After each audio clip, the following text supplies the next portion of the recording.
Milestone শিক্ষার্থীদের 6 দফা দাবি মেনে নেওয়া হয়েছে বললেন আসিফ নজরুল। জানাবো, প্রধানমন্ত্রী পদে থাকতে পারবেন না দলীয় প্রধান, একমত অধিকাংশ দল। এদিকে বিধ্বস্ত বিমানটি প্রশিক্ষণ নয়, যুদ্ধ বিমান ছিল বলছে আইএসপিআর। জানাবো, শিবির কর্মীকে ছাত্রলীগ বলে পুলিশের সোপর্দ। জিয়া রহমান রাজাকার প্রতিষ্ঠা করে গেছেন বললেন ফয়জুল করিম। এবং সর্বশেষ জানাবো, চট্টগ্রামের সন্ত্রাসী আস্তানায় র্যাব পুলিশের অভিযান, গ্রেফতার 10। শুনছিলেন সংবাদ শিরোনাম, এবারে বিস্তারিত। মাইলস্টোন শিক্ষার্থীদের 6 দফা দাবি মেনে নেওয়া হয়েছে বললেন আসিফ নজরুল। রাজধানী মাইলস্টোন স্কুল অ্যান্ড কলেজে বিমান দুর্ঘটনায় হতাহতের ঘটনায় বিক্ষোভরত প্রতিষ্ঠানটির শিক্ষার্থীদের 6 দফা দাবি যৌক্তিক বলে মনে করছে অন্তর্বর্তীকালীন সরকার। মঙ্গলবার দুপুরে কলেজে 5 নম্বর ভবনের সামনে এসব দাবি মেনে নেওয়ার আশ্বাস দিয়েছে সরকারের আইন উপদেষ্টা আসিফ নজরুল। এদিন উত্তরায় মাইলস্টোন স্কুল অ্যান্ড কলেজ ক্যাম্পাসে উপস্থিত হয়ে আন্দোলনরত শিক্ষার্থীদের প্রতিনিধিদের সঙ্গে কথা বলেন শিক্ষা উপদেষ্টা CR আবরার, আইন উপদেষ্টা আসিফ নজরুল ও প্রধান উপদেষ্টার প্রেস সচিব শফিকুল আলম। আলোচনা শেষে উপদেষ্টা আসিফ নজরুল বলেন, শিক্ষার্থীদের দাবি অত্যন্ত যৌক্তিক। সরকারের পক্ষ থেকে আশ্বাস দিচ্ছে আমরা প্রতিটা দাবি পূরণ করব, বিশ্বাস রাখেন। তিনি আরও বলেন, মাইলস্টোন স্কুলে একটি তথ্য কেন্দ্র প্রতিষ্ঠা করা হয়েছে, এতে নিহত আহতদের তথ্য থাকছে। কেউ নিখোঁজ থাকলে সে তথ্য থাকছে। এখান থেকে তথ্য নিয়মিত হালনাগাদ করা হচ্ছে। নিহত আহত পরিবারের ক্ষতিপূরণ, পুনর্বাসন এবং ট্রমা ম্যানেজমেন্ট সাপোর্টের ব্যবস্থা করা হচ্ছে। জনগণের ভিড় নিয়ন্ত্রণের সময় সেনাবাহিনীর কর্তব্য পালনকালে কয়েকজন সেনা সদস্য কর্তৃক শিক্ষার্থীদের উপর মারধরের অভিযোগের প্রেক্ষিতে সরকারের পক্ষ থেকে দুঃখ প্রকাশ করা হয়েছে এবং উপযুক্ত ব্যবস্থা গ্রহণের জন্য সেনা কর্তৃপক্ষকে অবহিত করা হবে বলে জানান তিনি। জনবহুল এলাকায় প্রশিক্ষণ বিমান না চালানোর ব্যবস্থা গ্রহণ করার জন্য বিমান বাহিনীকে প্রয়োজনীয় নির্দেশনা দেওয়া হবে বলেও আইন উপদেষ্টা শিক্ষার্থীদের জানান। তবে এখনও শিক্ষার্থীরা আন্দোলন চালিয়ে যাচ্ছেন। শিক্ষা উপদেষ্টা CR আবরার শিক্ষার্থীদের বলেন, আগামী 24 জুলাই অনুষ্ঠিত HSC পরীক্ষার তারিখ নিয়মিত পরীক্ষা শেষে ঘোষণা করা হবে। জানাবো, প্রধানমন্ত্রী পদে থাকতে পারবেন না দলীয় প্রধান, একমত অধিকাংশ দল। দলীয় প্রধান প্রধানমন্ত্রী পদে থাকতে পারবেন না এমন প্রস্তাবে অধিকাংশ রাজনৈতিক দল একমত হয়েছে বলে জানিয়েছেন জাতীয় ঐক্যমত কমিশনের সহসভাপতি অধ্যাপক আলী রিয়াজ।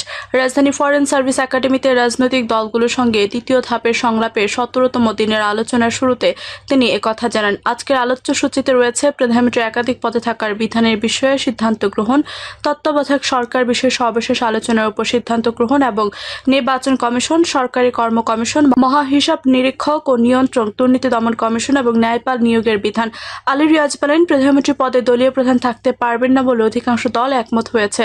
কিছু দল এ বিষয়ে ভিন্ন মত ব্যক্ত করেছে। ওই সমস্ত দল ও জোট জাতীয় সনদে নোট অফ ডিসেন্ট দিতে পারবেন। একজন ব্যক্তি একই সঙ্গে প্রধানমন্ত্রী, সংসদ নেতা ও দলীয় প্রধান এই 3 গুরুত্বপূর্ণ পদে থাকা না থাকা নিয়ে জাতীয় ঐক্যমত কমিশনের সঙ্গে রাজনৈতিক দলগুলোর সঙ্গে একাধিক দিন আলোচনা হয়েছে।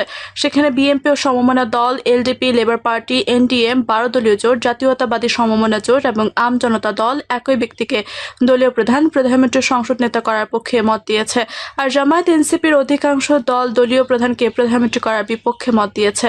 আজকের আলোচনায় অংশ নিয়ে রাজনৈতিক দলগুলোর প্রতিনিধিদের উদ্দেশ্যে আলী রিয়াজ বলেন, জাতীয় ঐক্যমত কমিশনের অনুরোধে যারা নোট অফ ডিসেন্ট দিতে উৎসাহী, যদি আপনারা প্রয়োজন মনে করেন সিদ্ধান্ত পুনর্বিবেচনা করতে পারেন, এটা আমাদের অনুরোধ। কিন্তু অতীতে যেভাবে নোট অফ ডিসেন্টের কথা বলা আছে সেভাবে জাতীয় সনদে তারা নোট অফ ডিসেন্ট দিতে পারবে, এটা সিদ্ধান্ত হিসেবে আপনাদের জানালাম। বিধ্বস্ত বিমানটি প্রশিক্ষণ নয়, যুদ্ধ বিমান ছিল বলছে ISPR। রাজধানী উত্তরায় বিধ্বস্ত বিমানটি প্রশিক্ষণ নয়, যুদ্ধ বিমান ছিল বলে জানিয়েছে আন্তঃবাহিনী জনসংযোগ পরিদপ্তর। ISPR এর এক বিবৃতিতে তথ্য জানানো হয়েছে। এতে বলা হয়েছে, মাইলস্টোনের ঘটনায় কিছু সংবাদ মাধ্যম প্রশিক্ষণ বিমান ছিল বলে উল্লেখ করা হয়েছে। আমরা বিনীতভাবে আবারও জানাতে চাই, এটি যুদ্ধে ব্যবহারের উপযোগী একটি যুদ্ধ বিমান ছিল। বিমানটি প্রশিক্ষণ কার্যক্রমে অংশ নিয়েছিল। ISPR জানিয়েছে, গতকাল সোমবার দুপুর 1:06 রাজধানী কুর্মিটোলার বিমান বাহিনীর ঘাঁটি একে খন্দকার থেকে উড্ডয়নের কিছুক্ষণ পর FT-7BGI যুদ্ধ বিমানটি স্কুল চত্বরে একটি দোতলা ভবনের উপর এসে বিধ্বস্ত হয়। প্রশিক্ষণের কাজে ব্যবহৃত চীনের তৈরি এই যুদ্ধ বিমান যান্ত্রিক ত্রুটির কারণে উত্তরার ওই স্কুল ভবনে আছড়ে পড়েছিল। নৌপরিবহন, শ্রম ও কর্মসংস্থান উপদেষ্টা ব্রিগেডিয়ার অবসরপ্রাপ্ত সাখাওয়াত হোসেন জানিয়েছে, উত্তরার দিয়াবাড়িতে মাইলস্টোন স্কুল অ্যান্ড কলেজ ক্যাম্পাসে বিধ্বস্ত হওয়া FT-7BGI মডেল প্রশিক্ষণ বিমানের ফ্রেম পুরনো হলেও এর ইঞ্জিন আপডেট করা হয়েছিল। তিনি বলেন, মৃত্যুর ঘটনার কারণ জানতে ব্ল্যাক বক্স থেকে তথ্য সংগ্রহ করা হবে এবং পুনরায় এমন দুর্ঘটনা এড়াতে চরমভাবে সতর্কতা নেওয়ার প্রয়োজন রয়েছে। শিবির কর্মীকে ছাত্রলীগ বলে পুলিশের সোপর্দ। চট্টগ্রামে আরিফুল ইসলাম নামে এক শিবির কর্মীকে ছাত্রলীগ আখ্যা দিয়ে মারধর করে থানায় নিয়ে যাওয়ার ঘটনাকে কেন্দ্র করে ইসলামী ছাত্র শিবিরের নেতাকর্মীদের সঙ্গে ছাত্রদল ও যুবদলের নেতাকর্মীদের সংঘর্ষের ঘটনা ঘটেছে। সোমবার দিবাগত রাত 12টার দিকে চকবাজার এলাকায় ঘটনা ঘটে। এতে উভয় পক্ষের কমপক্ষে 20 জন আহত হয়েছে। এর মধ্যে 2 শিবির কর্মীকে গুলিবিদ্ধ অবস্থায় হাসপাতালে ভর্তি করা হয়েছে বলে জানা গেছে। এছাড়া সংঘর্ষে কয়েকটি ককটেল বিস্ফোরণের ঘটনাও ঘটে। দফায় দফায় সংঘর্ষের ঘটনায় রাত 2:30 পর্যন্ত নগরীর চকবাজার থানার গুলজার মোড় ঘিরে অবস্থান নিতে দেখা যায় ছাত্র শিবিরের নেতাকর্মীদের। আর চকবাজারের কাঁচাবাজার মোড়ে বহিষ্কৃত যুবদল নেতা ইমদাদুল হক বাদশার নেতৃত্বে ছাত্রদল ও যুবদল সহ বিএনপির অঙ্গ সংগঠনের নেতাকর্মীদের অবস্থান নিতে দেখা যায়। জানা যায়, সদ্য বহিষ্কৃত যুবদল নেতা বাদশার অনুসারীরা সম্প্রতি ভ্যান থেকে চাঁদাবাজি করতে গেলে মহসিন কলেজের শিক্ষার্থী আরিফ সহ জামায়াতের কয়েকজন তাদের ধরে পুলিশের হাতে তুলে দেয়। এই ঘটনায় ক্ষোভে সোমবার আরিফকে একা পেয়ে বাদশাহ অনুসারীরা ছাত্রলীগ বলে থানায় নিয়ে যায়। থানা থেকে আরিফকে ছাড়তে গেলে বাদশাহ অনুসারী ছাত্রদল ও যুবদলের কর্মীরা মহসিন কলেজ শিবিরের নেতাকর্মীদের উপর হামলা করে। পরে পরিস্থিতি নিয়ন্ত্রণে সেনাবাহিনী মোতায়েন করা হয়।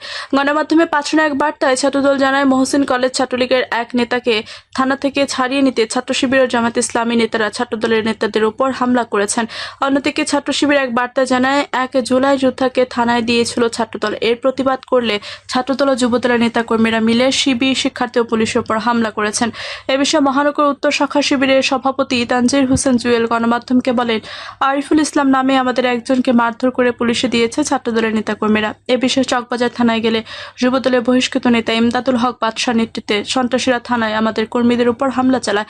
ইসলামী ছাত্র শিবির চট্টগ্রাম মহানগরের প্রচার সম্পাদক সিরাজি মানিক বলেন, একজন আহত জুলাই যোদ্ধাকে ছাত্রলীগ ট্যাগ দিয়ে থানায় দিয়েছে ছাত্রদল।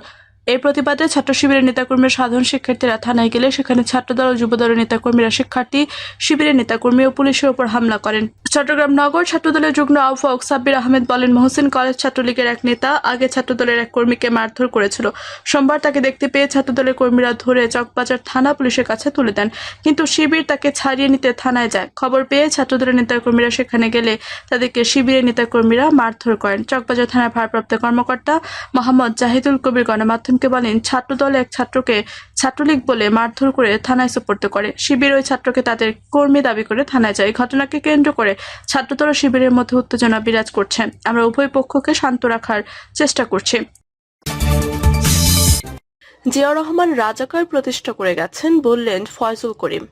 ইসলামী আন্দোলন বাংলাদেশের নায়েবে আমির মুফতি সৈয়দ মোহাম্মদ ফয়জুল করিম বলেছেন, জিয়াউর রহমান এদেশে রাজাকার প্রতিষ্ঠা করে গেছেন। জিয়াউর রহমান সরকারের অনেকেই রাজাকার ছিলেন। তিনি বলেন, শেখ হাসিনা ছাত্র জনতাকে রাজাকার বলে গালি দিয়েছিলেন, পরে তাকেই দেশ ছাড়তে হয়েছিল। এখন যারা একইভাবে রাজাকার বলে গালি দিচ্ছে, ভবিষ্যতে জনগণ তাদেরও প্রত্যাখ্যান করবে। বিএনপির কর্মীরা গণতন্ত্র বুঝে না মন্তব্য করে বিএনপির মহাসচিব মির্জা ফখরুল ইসলামকে উদ্দেশ্য করে এ সময় তিনি বলেন, আগে আপনার দলের কর্মীদের গণতন্ত্র শিক্ষা দিন, পরে অন্য দলের গঠনমূলক সমালোচনা করুন। এদেশের মানুষ অতীতে 3টি দলের শাসন দেখেছে, এখন তারা ইসলামী দলগুলো শাসন দেখতে চায়। হক ও বাতিলের বিরুদ্ধে লড়াই শুরু হয়ে গেছে উল্লেখ করে তিনি আরো বলেন, আগামী নির্বাচনে ইসলামী দলগুলোকে মানুষ ক্ষমতায় দেখতে চায়। আপনারা আওয়ামী লীগ, বিএনপি ও জাতীয় পার্টিকে ক্ষমতায় দেখেছেন, এবার ইসলামী দলগুলোকে একবার পরীক্ষা করে দেখেন। যদি দেখেন আমরা দুর্নীতি করছি, তবে আর কোনোদিন আমাদের ভোট দেবেন না। একবার ইসলামী দলগুলোকে সুযোগ দিয়ে দেখেন, আশা করি ঠকবেন না। পরে তিনি ময়মনসিংহের 11 আসনের মধ্যে 9টি আসনের জন্য ইসলামী আন্দোলন বাংলাদেশের প্রার্থীর নাম ঘোষণা করেন। প্রিয় দর্শক, এই ছিল এখনকার মতো সর্বশেষ সংবাদ। আপনি সব সংবাদ পেতে চ্যানেলটি সাবস্ক্রাইব করে পাশে থাকা বেল বাটনটি ক্লিক করে রাখুন। ধন্যবাদ সবাইকে এতক্ষণ সাথে থাকার জন্য।